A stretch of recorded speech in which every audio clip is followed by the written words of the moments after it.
You might say that a refrigerator works by taking heat from the inside of the box and getting rid of it on the outside. Refrigeration is the transfer of heat from a place where it is not wanted to a place where it is unobjectionable. To do this, a refrigerator uses a unit inside the box that takes up heat and a unit outside the box that gets rid of it. These units are called the evaporator and the condenser. They are tied together by connecting lines, referred to as the suction line and the liquid line. Also in the system are the compressor, which is a pump, the expansion valve, and in many systems, the receiver, a kind of storage tank. A chemical substance called the refrigerant flows through the system.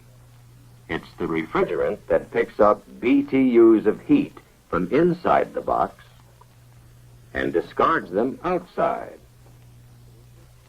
In the process, the refrigerant changes from a liquid to a gas. Then, in the condenser, it changes back to a liquid. At the same time, the pressure increases in the compressor and decreases in the expansion valve. Before you can understand how the system works, you must learn why and how these changes take place. That means learning some basic principles concerning heat. To begin with, take a swimming pool, and Kathy, who was swimming in the cold water. After she has dried off, she finds the air warm. But Helen has just come from the steam room, and she thinks the air is cold. The words hot and cold are relative. They are used to compare one thing to another. As the girls gossip together, Kathy gets warmer. Heat from the air passes to her body and warms her. But Helen gets cooler. Heat passes from her body to the air. Heat always passes from a warmer substance to a cooler one. If you put an ice cube into water, the water is cold, but the ice is even colder. By comparison, the water is warm. Heat will flow from the water to the ice. This changes the ice, which is a solid, to water, which is a liquid. If you heat the water, it turns into a vapor. This vapor is a gas. These three, solid, liquid, and gas, are called the three states of matter. All matter around us exists in one of these three states. Now, let's see what happens to temperature if you apply heat to the ice. The thermometer reads 32 degrees Fahrenheit. As the ice changes to water, the temperature stays constant at 32 degrees. The heat is causing the change of state from solid to liquid. Then, as you continue to heat the water, the temperature increases until it reaches 212 degrees. The water starts to boil. The temperature remains at 212 degrees. Heat from the flame is now being used not for a change of temperature, but for the change of state. Remember, heat is taken in for the change from solid to liquid. Heat is taken in for the change from liquid to gas. Now, a change of state is always accompanied by a gain or loss of heat.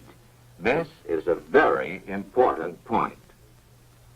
Any substance takes in heat when it boils or changes from a liquid to a gas. And any substance gives off heat when it condenses or changes from a gas to a liquid. Here's a container filled with gas. We add a thermometer to measure the temperature of the gas and a pressure gauge to measure its pressure. What happens if you push in on the piston?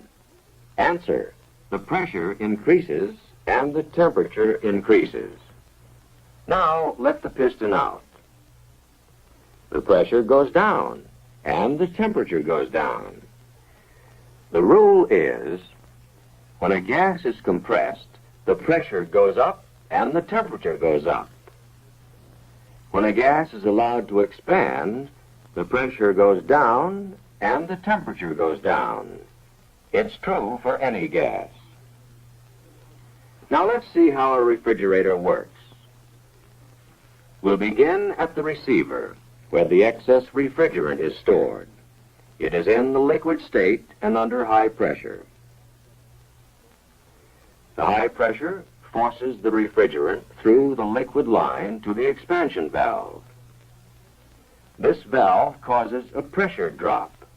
The high-pressure liquid becomes a low-pressure liquid.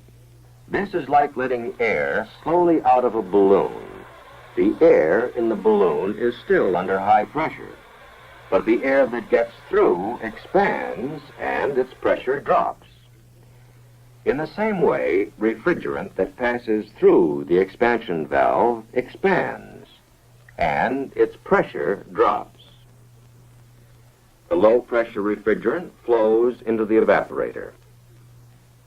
Now, if any of the food in the box is warmer than the refrigerant, heat will flow from the food to the evaporator. So, in the evaporator, the refrigerant takes in heat and begins to boil. Remember, any substance takes in heat when it changes from a liquid to a gas. The gas is sucked through the connecting line into the compressor. As the piston moves down, the suction valve opens. The gas is sucked into the compressor.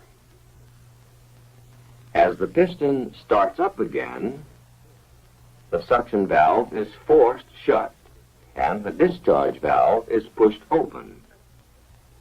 On this stroke, the gas is compressed. Remember what happens when gas is compressed? Pressure goes up, temperature goes up. The gas, now at high pressure and high temperature, flows into the condenser. The gas is hot, hotter than the surrounding air, so it gives up heat to the air. As the refrigerant loses heat, it starts changing back into a liquid. To complete the cycle, the liquid refrigerant returns to the receiver. Now let's review the whole thing. Refrigerant under high pressure flows from the receiver to the expansion valve.